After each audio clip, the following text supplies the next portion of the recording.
یوسف علیہ السلام کا قصہ سب سے خوبصورت اللہ کہہ رہا ہے کہ یہ سب سے خوبصورت کہانی ہے جو ہم آپ کو سنانے لگے ہیں، اور یہ پورے قرآن میں ایک ہی صورت ہے، مکمل صورت ہے، مسلسل صورت۔ اور یوسف علیہ السلام اور موسیٰ علیہ السلام میں کچھ مطابقتیں ہیں، یعنی کچھ آپس میں ملتے جلتا نظام چلتا ہے۔ یوسف علیہ السلام کے قصے میں ماں کا ذکر کوئی نہیں، باپ کو ہائی لائٹ کیا ہے۔ موسیٰ علیہ السلام کے قصے میں باپ کا ذکر کوئی نہیں، ماں کو ہائی لائٹ کیا ہے۔ ایک نبی کے ذریعے سے ماں کا مقام بتایا ہے اور ایک نبی کے ذریعے سے باپ کا مقام بتایا ہے، اور بطور باپ جیسا یعقوب علیہ السلام کو قرآن نے پیش کیا ہے اور کسی کو نہیں پیش کیا، کسی اور کو پیش نہیں کیا۔ یوسف علیہ السلام کو پانی میں پھینکا گیا، موسیٰ علیہ السلام کو بھی پانی میں پھینکا گیا۔ یوسف علیہ السلام کو پھینکنے والے بھائی تھے اور موسیٰ علیہ السلام کو پھینکنے والی ان کی والدہ تھی۔ موسیٰ علیہ السلام جا کے مصر کے دربار میں پہنچے اور یوسف بھی پانی سے نکل کر مصر کے دربار میں پہنچے۔ یوسف علیہ السلام پہ تہمت لگی، موسیٰ علیہ السلام سے خطا ہو گئی، تہمت نہیں ہوا، کیا ہو گیا، قتل ہو گیا۔ موسیٰ علیہ السلام کو مصر سے بھاگنا پڑا، یوسف علیہ السلام کو مصر میں قید ہونا پڑا۔ موسیٰ علیہ السلام کنعان سے دوبارہ مصر آئے اور یوسف علیہ السلام نے کنعان سے اپنے سارے عزیز و اقارب کو دوبارہ مصر میں بلا لیا۔ موسیٰ علیہ السلام کا بچپن ماں کے گرد گھومتا ہے، یوسف علیہ السلام کا بچپن باپ کے گرد گھومتا ہے۔ یوسف علیہ السلام کو بھائیوں نے دھکا دیا اور موسیٰ علیہ السلام کو بہن نے ماں تک پہنچایا۔ وہاں بھائیوں نے دھکا دیا، باہر نکالا، یہاں بہن نے ہیلے کے ساتھ واپس ماں کی گود میں پہنچایا۔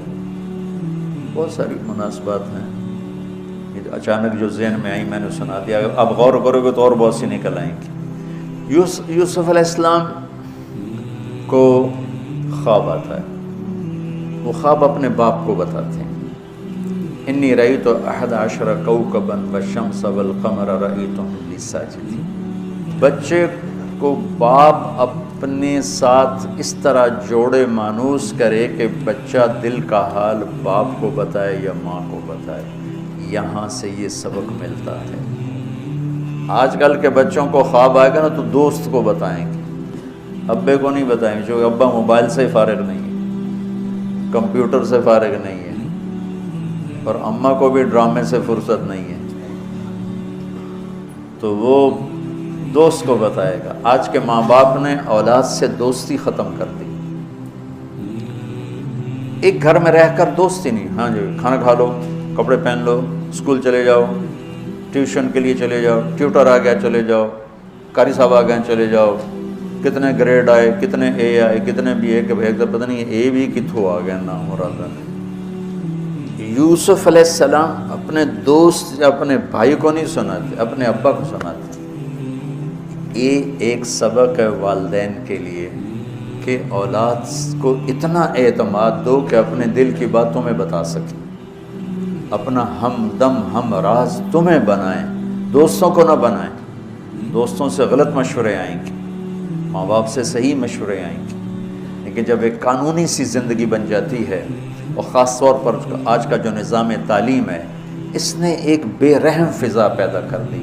ایک معصوم ننھا 3 برس کا بچہ وہ اسکول کا بوجھ لے کے جاتا ہے، روتا ہوا آتا ہے، روتا ہوا، اس کے دل میں ماں باپ کی محبت جنم ہی نہیں لیتی، جنم لی ہوئی محبت مر کے دفن ہو جاتی ہے، ختم ہو جاتی ہے، اس کے سارے نیورون جل جاتے ہیں جب اس کو پریشر ڈالا جاتا ہے، پیچھے سے بجلی کا پریشر زیادہ آئے گا یہ اڑ جائیں گے۔ ایسے جب اس پر پریشر پڑتا ہے، کبھی ٹیوشن، کبھی اسکول، کبھی گریڈ، کبھی ادھر، تو اس کے سارے وہ نیورون جو ہوتے ہیں وہ جل جاتے ہیں۔ جب وہ شعور میں آتا ہے تو وہ سمجھتا نہیں ماں باپ کون ہے، دماغ تو ختم ہو چکا ہے۔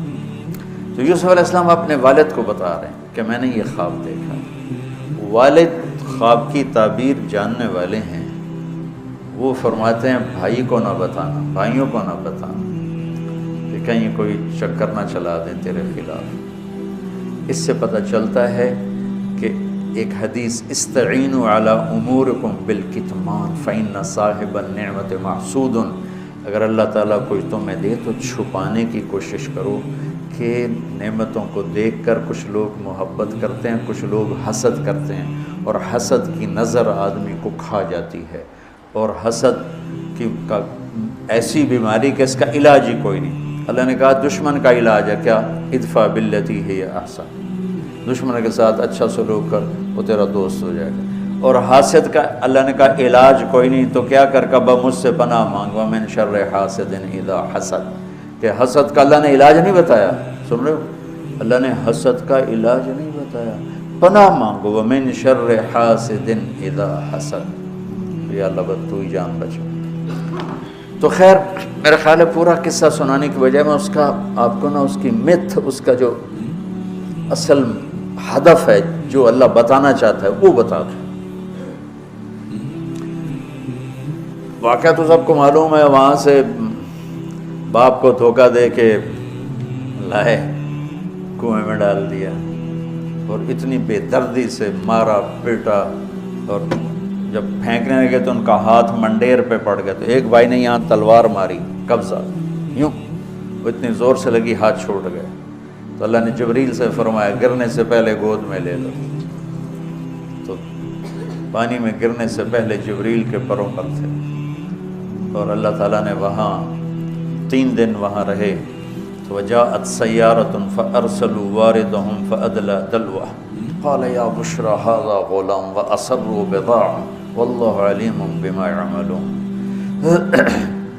تو وہ قافلہ گزرا، وہاں کنواں دیکھ کے پانی لینے گئے، انہوں نے ڈول نیچے ڈالا، یوسف علیہ السلام ڈول میں بیٹھ گئے، اور یوسف علیہ السلام اعطی شطر الحسن، پوری دنیا کے مردوں کو جو حسن ملا، عورتوں کو جو حسن ملا، اس کا پورا 1/2 یوسف اکیلے کو ملا، تو کیا چیزوں کی، کیا چیزوں کی۔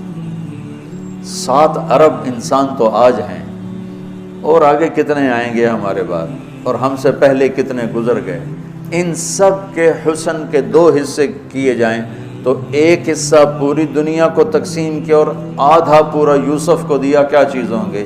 اور جنت میں ہر آدمی حسن یوسف والا ہو،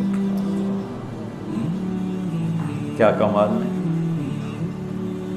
اور اللہ تعالیٰ نے عورتوں میں سب سے حسین عورت اماں حوا کو بنایا، اماں حوا سب سے حسین عورت تھی، ان کا اصلی قد تھا 130 فٹ دی اماں جان، 130 فٹ کے ابا جان، یہی قد جنت میں اللہ واپس لوٹا دے گا، 130 فٹ کی ہائٹ پر۔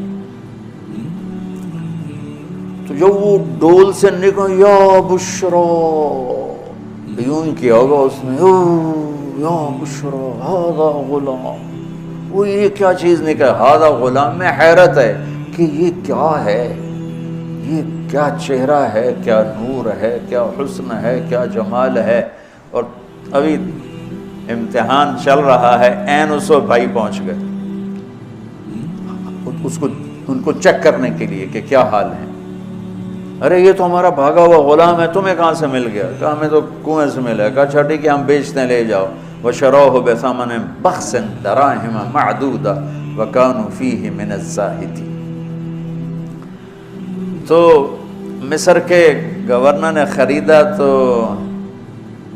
اکرمی مثواہ عسیٰ ان ینفعنا او نتخذہ ولدا، اور موسیٰ علیہ السلام کو بھی کہا فرعون کی بیوی نے، قرۃ عین لی ولک عسیٰ ان ینفعنا او نتخذہ ولدا۔ ایک مناسبت یہ بھی ہے، ادھر بھی کہا جا رہا ہے نتخذہ ولدا، ادھر بھی کہا جا رہا ہے نتخذہ ولدا۔ تو وہاں فرعون نے کہا تیری ٹھنڈک ہوگا، میری تو نہیں لگتا، میں تو لگتا ہے یہی مینوں مارے گا۔ تو ولما بلغ شدہ آتیناہ حکما وعلما وکذلک نجزی المحسنین، جب وہ جوانی میں آئے اور حسن سورج کی طرح چمکا تو عزیز مصر کی بیگم فتنے میں پڑ گئی۔ وراودته التي هو في بيتها عن نفسه وغلقت الابواب وقالت هيت لك، یہ ہیت لک بم ہے، بم، ہیت لک، حیت لک حیت لک ہت لک ہت لک ہت لک حیت لک حیت لک حیت لک، اتنی دفعہ اس کو پڑھا جا سکتا ہے۔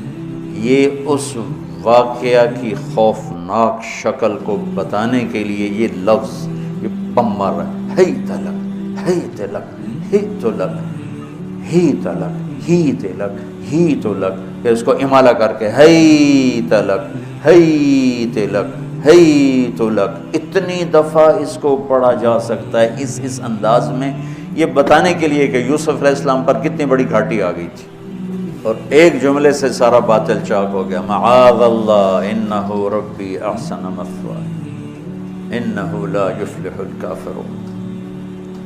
ہاں زلیخا یہ نہیں ہوگا جو تم چاہتی ہو، یہ نہیں ہوگا، کمرے بند، تالے لگائے، پہرے کھڑے کیے اور دروازے بند۔ یوسف علیہ السلام نے دیکھا کہ میں کہیں بھی نہیں بھاگ سکتا، لیکن یہ دروازہ یہاں تک تو بھاگ سکتا ہوں، تو کہ یا اللہ بھائی یہاں تک دوڑنا میرا کام ہے، آگے راستہ دینا تیرا کام۔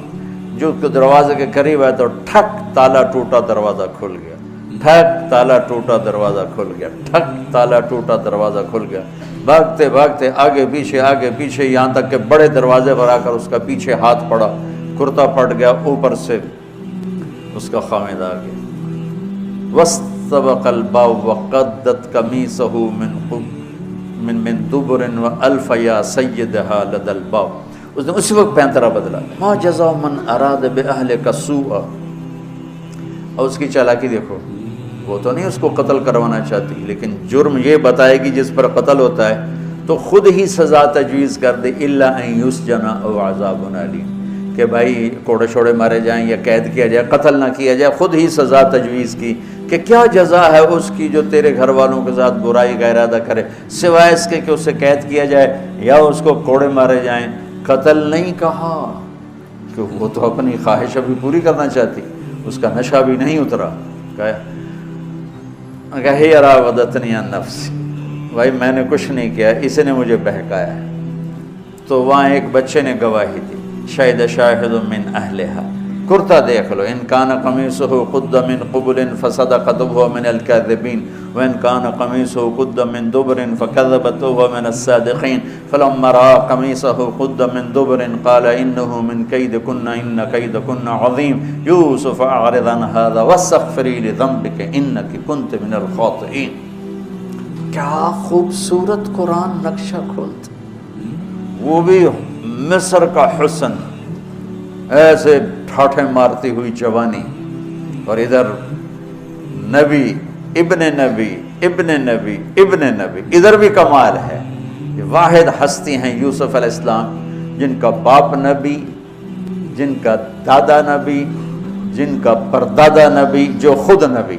یہ اس لیے میرے نبی سے پوچھا گیا یا رسول اللہ من اکرم الناس، سب سے عزت دار کون ہے؟ آپ نے کہا یوسف علیہ السلام، کہ جو خود بھی نبی، ان کے باپ بھی نبی، ان کے دادا بھی نبی، ان کے پردادا بھی نبی۔ تو اللہ تعالیٰ نے اسی کے حساب سے امتحان لیا جس سطح پر وہ تھے، تو ساری رسیاں توڑوا کے بھاگے، اور عزیز مصر سامنے پیترا بدلا کہ اس کو قید کرو، اس نے یہ کیا، اس نے یہ کیا۔ جب وہ دیکھا کہ تو ہی لگتا غلط ہے یوسف بھائی، تو درگزر کر، لیکن بدنامی ہو گئی، بدنامی ہوئی تو پھر انہوں نے کہا اس کو قید میں ڈال دو، پھر قید میں ڈالا۔ اس کے بیچ میں یہ واقعہ ہے کہ بنسوۃ فی المدینۃ امرأۃ العزیز تراود فتاها عن نفسی قد شغفها حبا انا لنراها فی ضلال مبین۔ ارے زلیخا، عورتوں کے تانے، تو ملکہ ہو کر، شہزادی ہو کر ایک غلام پہ ایسے لٹو ہوگی، تجھے شرم نہ آئی؟ تو نے اپنی عزت کو نہ دیکھا، اپنے مرتبے کو نہ دیکھا، نا میں تھوڑی خبر لے لینی ہے۔ تو فلما سمعت بمکرہن ارسلت الیہن واعدت لہن متکئا، اس نے ایک دسترخوان سجایا، اس پہ پھل فروٹ رکھے، وآتت کل واحدۃ منہن سکینہ، اور ایک ہاتھ میں پھل دیا، ایک ہاتھ میں چاقو دیا، اب وہ اپنے چاقو سے پھل کاٹ رہی ہیں۔ قال اخرج علیہن، قالت اخرج علیہن، یوسف باہر آؤ، پردہ ہٹا، یوسف سامنے آئے، تو پھل کاٹنے کے بجائے ہاتھ کٹنے لگے، فلما رأینہ اکبرنہ، آنکھیں یوں پھٹ کے دیکھ رہی یوسف پہ لگی ہوئی ہیں، سب کی یوں آنکھیں لگی ہوئی ہیں، اور یہ چھری جو ہاتھ میں ہے وہ پھل کی بجائے وہ انگلیوں کو کاٹ رہی، اور اس سے خون گر رہا ہے، اور انہیں خبر نہیں لگ رہی۔ قطعن ایدیہن وقلن حاش للہ ما ھذا بشرا ان ھذا الا ملک کریم، یہ انسان نہیں، کوئی دیوتا ہے۔ ملک کا ترجمہ فرشتہ نہیں، فرشتوں کو تو جانتے نہیں تھے، دیوتا، یہ کوئی دیوتا ہے۔ ان کو یاد ہی نہیں رہا کہ ہمارے ہاتھ کٹ رہے ہیں، احساس ہی نہیں ہوا ہمارے ہاتھ کٹ رہے ہیں یا پھل کٹ رہے ہیں۔ قالت ذالکن الذی لمتننی فیہ، دیکھ لیا جے، تمہیں پتہ بھی نہیں چلا تم ہاتھ کاٹ رہی ہو، یہ ہے جس نے مجھے پاگل بنایا ہوا ہے۔ وَلَئِن لَّمْ يَفْعَلْ مَا آمَرُهُ لَيُسْجَنَّ وَلَيَكُونَنَّ مِنَ الصَّاغِرِينَ، یا یہ میری بات مانے گا یا یہ ذلیل ہوگا، یہ قید میں جائے گا۔ قال رب السجن احب الی مما یدعوننی الیہ، اے اللہ تم مجھے ان کے شر سے بچا۔ آپ نے فرمایا ترکت بعدی فتنۃ الرجال اضر من النساء، میں نے مردوں پر سب سے بڑا فتنہ اپنے بعد جو چھوڑ کے جا رہا ہوں عورت، عورت سے مراد غلط عورت۔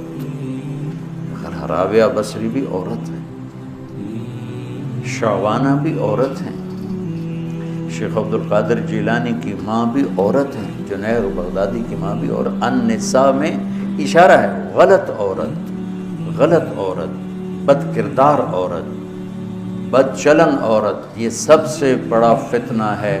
بڑوں بڑوں کے پاؤں سے زمین نکل جاتی ہے سوائے اس کے جس کی اللہ اپنے فضل سے حفاظت فرمائے۔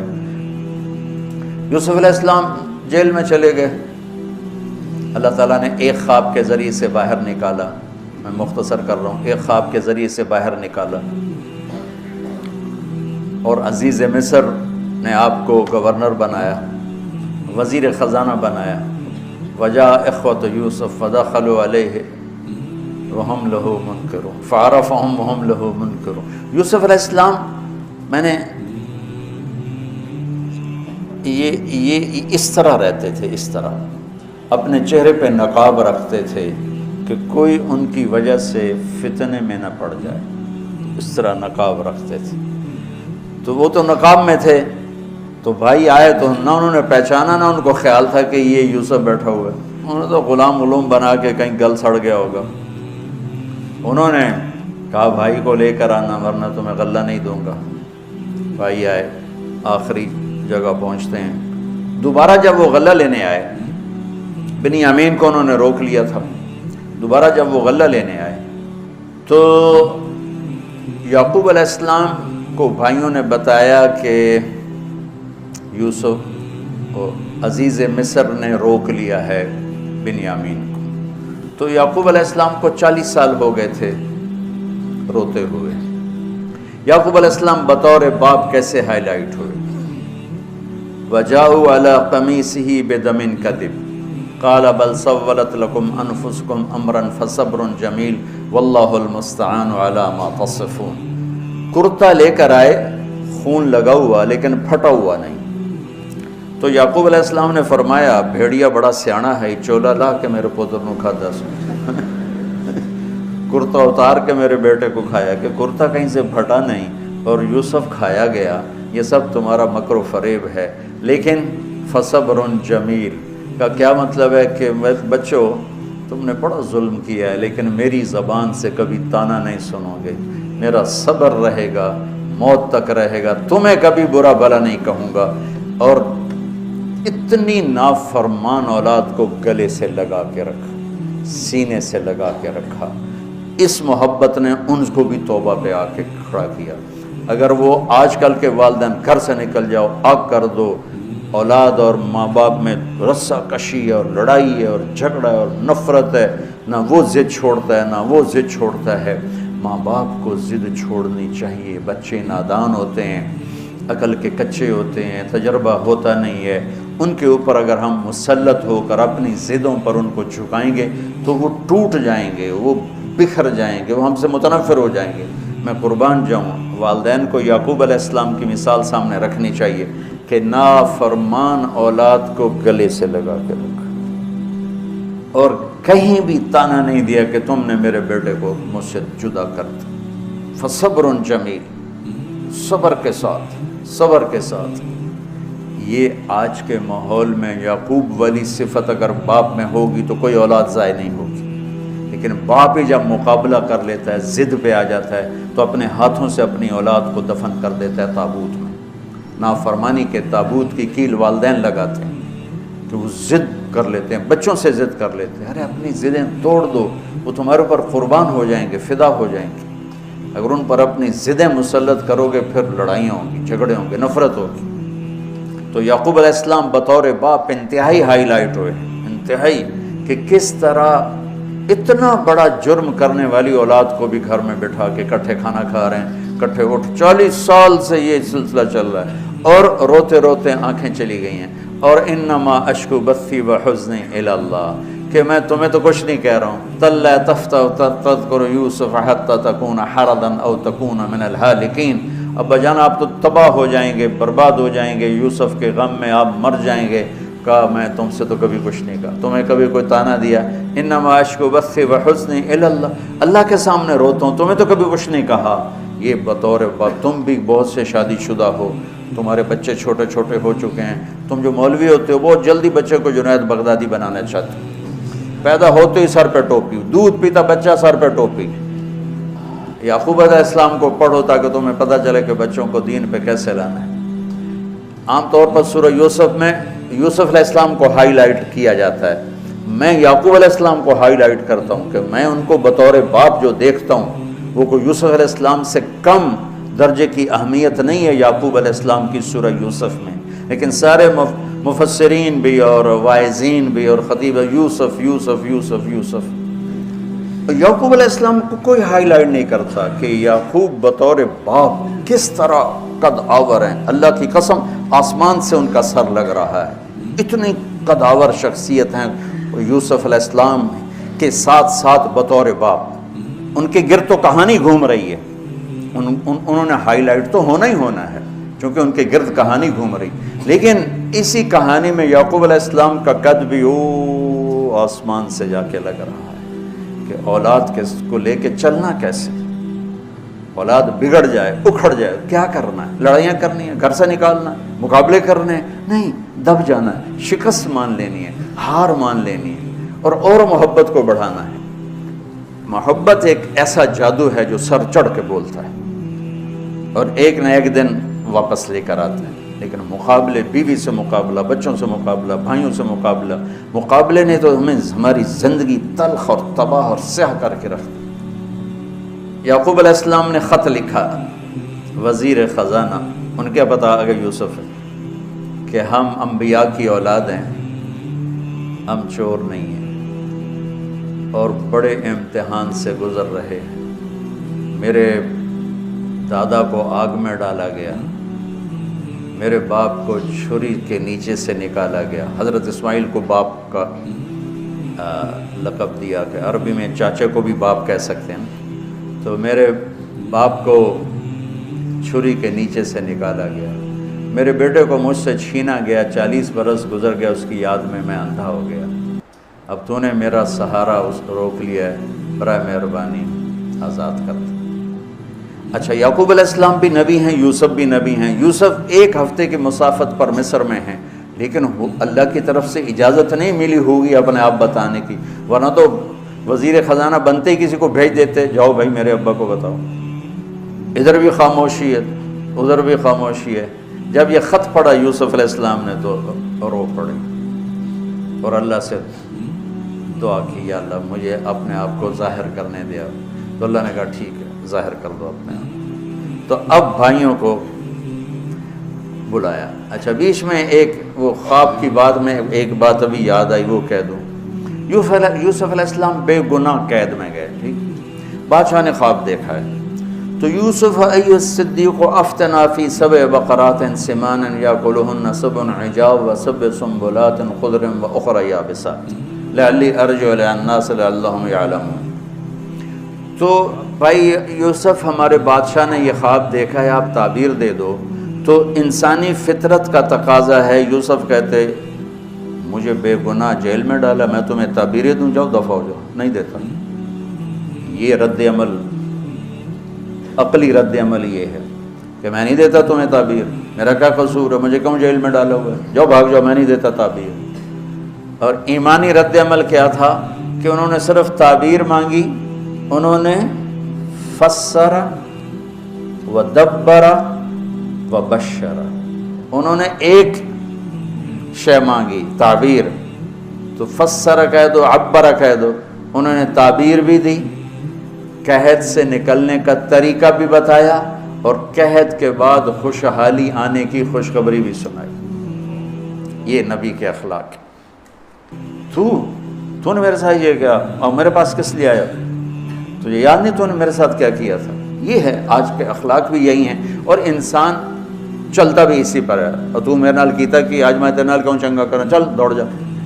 اور میں قربان جاؤں اخلاق یوسف پر کہ عبر و دبر و بشر، تعبیر بھی سنائی، طریقہ بھی بتایا، بشارت بھی سنائی کہ آئے گا سال، پھر ثم بارشیں بھی ہوں گی اور چہل پہل بھی ہوگی۔ تو اللہ سے مانگ لو کہ اخلاق یوسف اللہ تمہیں نصیب فرما دی۔ یوں نقاب تھا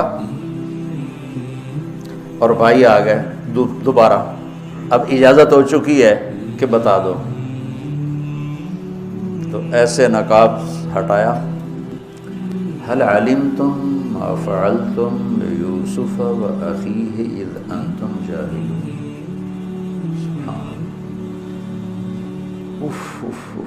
جو کچھ بھائیوں نے کیا تھا تو اس کے لحاظ سے میرے ذہن میں جملہ بنتا ہے، قد علمتم ما ظلمتم بیوسف وأخیہ اذ انتم عامدون۔ سمجھو میرا جملہ؟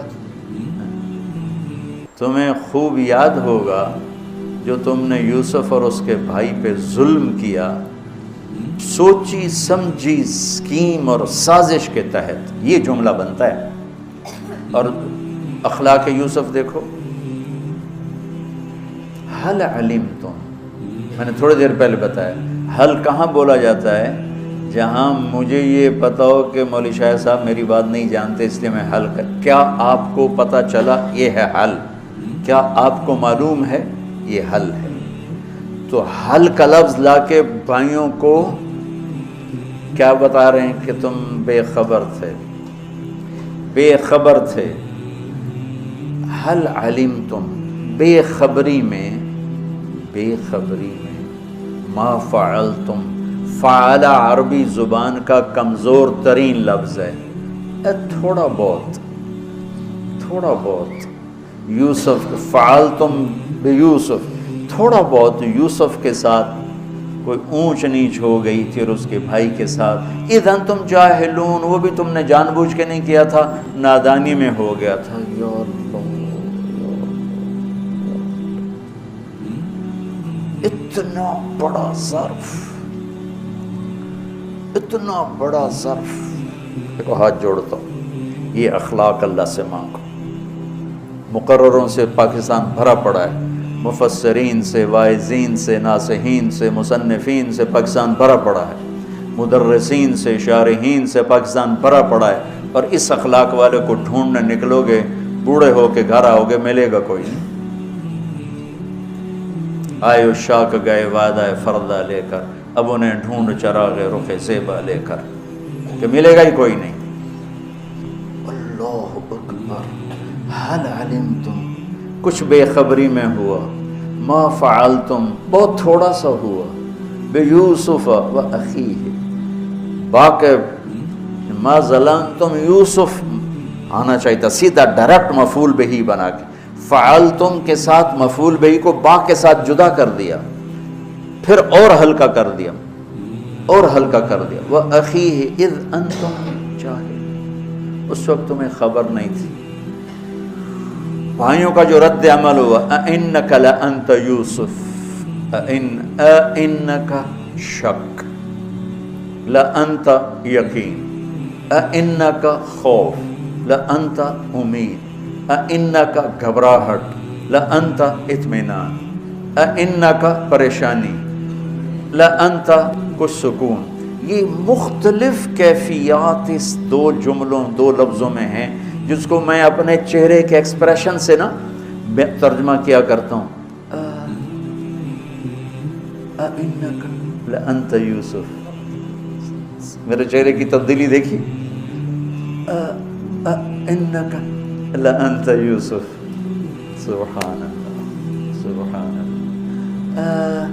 آپ کہیں ہو یوسف ہے نا، یوسف ہے نا.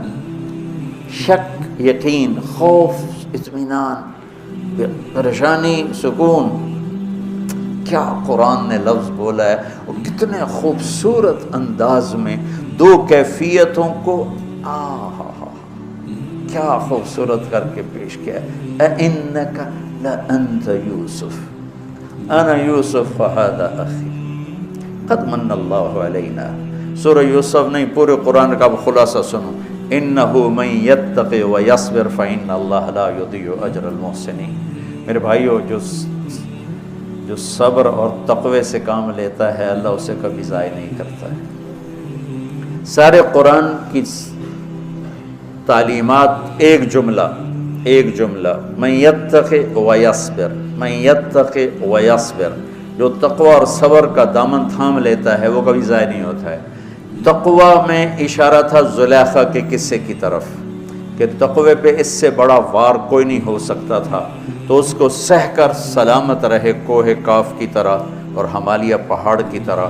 تو زلیخا کی طرف اشارہ کیا لفظ تقوی کے ذریعے کہ مجھ پر ایک امتحان گزرا ہے اور اللہ نے مجھے اس میں سرخرو کیا، اور اللہ کی قسم اللہ ہی بچاتا. کبھی دعویٰ نہ کرنا، کبھی دعویٰ نہ کرنا، کبھی دعویٰ.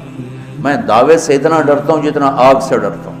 مجھے خیال بھی آ جائے تو میں توبہ کرتے کرتے نفلوں میں لگ جاتا ہوں، یا اللہ میری جان بچا، میرا کوئی دعویٰ نہیں میرے مالک، تیری عزت کی قسم سب تیرا دیا ہوا ہے. تو یوں کر دے تجھے ایک سیکنڈ میں بھی بہت دیر کی بات، پل کہ کروڑویں حصے میں زیر و زبر کر دے تجھے طاقت. تو من یتق، تقوی، گناہوں سے بچنا. تو زلیخا کا قصہ اس میں فٹ ہوتا ہے. اور ویصبر، جو بھائیوں کے ساتھ کر کے دکھا دیا، جو بادشاہ کے ساتھ کر کے دکھا دیا، خواب کی تعبیر دی. بھائی آئے تو کوئی تانا نہیں دیا، الفاظ دیکھو. قد علمتم ما ظلمتم بیوسف واخیہ اذ انتم عامدون میں کتنی چھریاں ہیں. اور هل علمتم ما فعلتم بیوسف واخیہ اذ انتم جاہلون، پھول بکھیر دیے، پھول. بھائیوں کو شرمندگی سے بچا لیا. اور جب یعقوب علیہ السلام واپس آئے اور پہنچے تو جب کارگزاری سنانے لگے بھائیوں کے سامنے تو پچھلی ساری کٹ کر کے کہا اذ اخرجنی من السجن وجاء بکم من البدو من بعد ان نزغ الشیطان بین اخوتی ان ربی لطیف لما یشاء. پوری کہانی کٹ کر دی، وہ سنائی نہیں میرے بھائیوں نے کیسے نکالا، کیسے ڈالا، کیسے بیچا، کیسے دھکا دیا، کیسے ہیلا کیا. اپنی کہانی کو جیل سے شروع کیا. میں کیسے بتاؤں اخلاق یوسف. بھائی بیٹھے تھے نا، اب یعقوب علیہ السلام نے کہا بیٹا کارگزاری سناؤ، کیسے ہوئی، کیا سننی تو تھی نا کارگزاری، کیا ہوا کیسے ہوا. کہ بس ابا جان اللہ نے جیل سے نکالا. پچھلی ساری کہانی دفن کر دی. قد احسن بی ربی. یعقوب علیہ السلام کو کارگزاری سنانے لگے. جب ہم کارگزاری سناتے ہیں چلے کی جماعت تو بھائی جب رائمنڈ سے نکلے تھے وہیں سے شروع ہوتی ہے نا کارگزاری. تو میں قربان جاؤں اخلاق یوسف پر کہ انہوں نے پیچھے سے کہانی نہیں سنائی کہ مجھے کیسے نکالا، مجھے کیسے کنویں میں ڈالا، مجھے کیسے بیچا. قد احسن بی، ابا جان بس اللہ نے بڑا کرم کیا، اللہ نے مجھے جیل میں ڈال دیا تھا مصر والوں نے، تو مجھے اللہ نے جیل سے نکالا اور اللہ آپ کو وہاں سے کنعان سے میرے پاس لے کر آ گیا. یہ سب میرے رب کا اور میرے مولا کا کرم ہے. اپنے بھائیوں کو شرمندہ ہونے سے بچا لیا. اللہ مجھے ان اخلاق کا ذرہ دے دے، اللہ آپ کو ان اخلاق کا ذرہ دے دے. اللہ کی قسم آپ کو کوئی پکڑ نہیں سکے گا عبادات اور علم کے ذریعے سے. یہ سارے دھرے رہ جائیں گی، عبادات، نفلی عبادات اور نفلی ذکر، اذکار، تسبیحاں، مراقبے، اخلاق ایسا اتنا تیز رفتار راکٹ ہے کہ اس کو کوئی نہیں پکڑ سکتا۔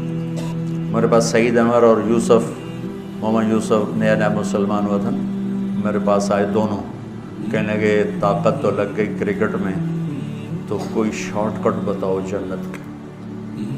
تو میں نے تھوڑی سی اخلاق کی بات کی، میں نے کہا یہ کر لو، کہنے لگا نہیں یہ تو مشکل ہے، کوئی اور بتا، یہ تو مشکل سبق ہے۔ یہ بے خطا علم ہے، ذالک الکتاب لا ریب فیہ وتمت کلمۃ ربک صدقا وعدلا لا مبدل لکلمات انہ لقول فصل وما هو بالہزل۔ ایسے دعوے کون کر سکتا ہے؟ قل لئن اجتمعت الانس والجن على ان یاتوا بمثل هذا القرآن لا یاتون بمثلہ ولو کان بعضهم لبعض ظہیرا۔ یہ دعویٰ کون کر سکتا ہے کہ یہ میرا کلام ہے، اور پوری دنیا کے انسانوں کو چیلنج ہے کہ ایسا کلام لکھ کے دکھاؤ، کسی مصنف، کسی شاعر، کسی ادیب کا کوئی دعویٰ نہیں۔ یہ دعویٰ قرآن کا آج تک باقی ہے۔ ہر چیلنج ٹوٹ گیا، ہر ریکارڈ ٹوٹ گیا، ہر چیلنج ٹوٹ گیا۔ قرآن کا چیلنج آج بھی باقی ہے کہ فاتو بصورت میں مثلہ، لاؤ اس جیسی ایک صورت لے آؤ، اس جیسا کلام لے کر آؤ۔ تو اپنے دعوے میں اتنی طاقت کے ساتھ قرآن بولا ہے، آج تک کوئی اللہ کے کلام کے سامنے کون کوئی آ سکتا ہے؟ تو ناممکن ہے۔ اور امت کی بدنصیبی ہے کہ قرآن گھر میں ہے جو خطا سے پاک علم ہے، جس کا قول پتھر کی لکیر ہے، اور بولنے والا میرا نبی ہے جن کا قول پتھر کی لکیر۔ ابو ذر رضی اللہ تعالیٰ عنہ کا انتقال ہو رہا تھا، ربضہ مدینہ سے کوئی 150 کلومیٹر صحرا میں، نہ ادھر کوئی انسان نہ ادھر کوئی انسان، ایک بیگم ایک بیٹی۔ ان کی بیگم نے کہا تم مر رہے ہو، میں بوڑھی، یہ بچی، تجھے غسل کون دے گا، تجھے کفن کون دے گا، تیری قبر کون کھودے گا، تجھے دفن کون کرے گا؟ تو فرمانے لگے بی بی ما کذبت وما کذبت، نہ میں تمہیں جھوٹ بولنے لگا ہوں، نہ جس کی بات بتا رہا ہوں نہ وہ جھوٹا تھا۔ میں ایک مجلس میں تھا تو میرے نبی نے فرمایا تم میں ایک شخص بیٹھا ہوا ہے جو اکیلا رہے گا، اکیلا مرے گا، اکیلا اٹھے گا، اور اس کا جنازہ مسلمانوں کی ایک جماعت پڑھے گی۔ تو اس محفل میں جتنے لوگ شریک تھے وہ سب شہروں میں مر گئے، میں اکیلا رہ گیا ہوں، اور میں اس جنگل صحرا میں ہوں، اور میری موت میرے سر پر ہے، اور مجھے اکیلے بھی اٹھنا ہے، اور میرا جنازہ مسلمانوں کی ایک جماعت نے پڑھنا ہے۔ جو کہہ رہا ہوں صحیح کہہ رہا ہوں، تمت کلمۃ ربک صدقا وعدلا انہ لقول فصل، کہ میرے نبی بھی جب بولتے ہیں تو ما ینطق عن الہوی ان هو الا وحی یوحی، ان کی زبان پر اللہ بولتا ہے۔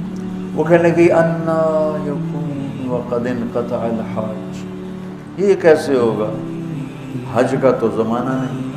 حج کے موسم میں یہ شارٹ کٹ مکے کا راستہ تھا، تو حجاج راستہ مختصر کرنے کے لیے یہاں سے گزرتے تھے۔ تو ان کی بیگم نے کہا حج تو ہے نہیں تو کون گزرے گا یہاں سے؟ وہ فرمانے لگے مجھے نہیں پتا کون گزرے گا، لیکن جو تمہیں کہہ رہا ہوں یہ حق اور سچ ہے۔ امت نے اپنے نبی کی باتوں پر ہی سب سے زیادہ شک کیا۔ ایک تھوڑے سے پڑھے لکھے کی بات پہ جی بہت بڑے اسکالر ہیں وہ یہ کہہ رہے ہیں، اور جس کے پاس اولین و آخرین کا علم تھا، جس کے علم کی منتہا ہے کہ لوح محفوظ کی تحریر کو مسجد میں بیٹھ کے پڑھ سکتے ہیں، ان کے علم کا مذاق اڑایا جا رہا ہے۔ میرے نبی کا علم ہے سچ نجات دیتا ہے، جھوٹ ہلاک کرتا ہے۔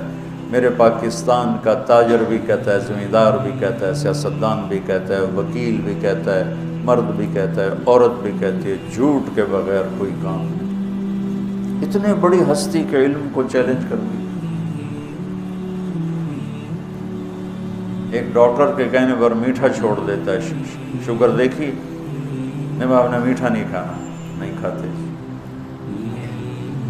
آپ نے بڑا گوشت ہے، جیسے مجھے آپ کہتے ہیں بھائی آپ کے سٹینٹ پڑا ہے تو آپ نے بڑا گوشت نہیں کھانا ہے، آپ نے ملائی نہیں کھانی ہے، مکھن نہیں کھانا، اچھا نہیں کھاتے ہیں۔ اتنی بڑی ہستی جن کی نظر لوح محفوظ پر جا رہی ہے، کہنے لگے جا راستے میں بیٹھ۔ وہ جا کے بیٹھ گئے، کوئی بھی نہیں آیا۔ اگلے دن پھر کہنے لگی اب کیا ہوگا؟ کہ جا راستے میں بیٹھ۔ عجیب، کیا یقین ہے اللہ کے نبی کی بات کا۔ یہ یقین قرآن مانگتا ہے، لا ریب فی پیدا کرو پھر اس سے نفع ہوگا۔ پہلے لا ریب فی اپنے دل میں لاؤ، اس کے بلاغی نقطے اور اس کے فقہی نقطے اور اس کے تفسیری نقطے، یہ تو بہت بعد کی چیز ہے، اور یہ تو ہر عربی دان نکال سکتا ہے، ایک غیر مسلم بھی نکال سکتا ہے، لیکن اس سے اگر کچھ نکالنا چاہتے ہو، لینا چاہتے ہو، تو لا ریب فی پیدا کرو، لا ریب فی، یہ یقین پہلے پیدا کرو، پھر یہ قرآن تمہیں نفع دے گا، پھر اس کا علم تم پر کھلے گا، اس کا نور تم پر کھلے گا۔ تیسرا دن آ گیا اور موت کے آثار مکمل۔ سبحان اللہ، بیٹی کو بلایا کہ بیٹی بکرا ذبح کرو، آج مہمان آئیں گے میرا جنازہ پڑھنے، ان کا کھانا تیار کرو۔ وہ بیچاری بیٹی چلو مردہ پہ ہو، چلو دی گل پوری کر دیئے، تو کملے تھے کہیں ہونا کون ہی تھویا ہوئے، تو انہوں نے باپ کے کہنے پر ایک بکرا ذبح کیا اور بیگم سے کہا جاؤ جا کے راستے میں بیٹھو۔ کافی دیر گزر گئی تو ایک غبار اڑتا ہوا نظر آیا،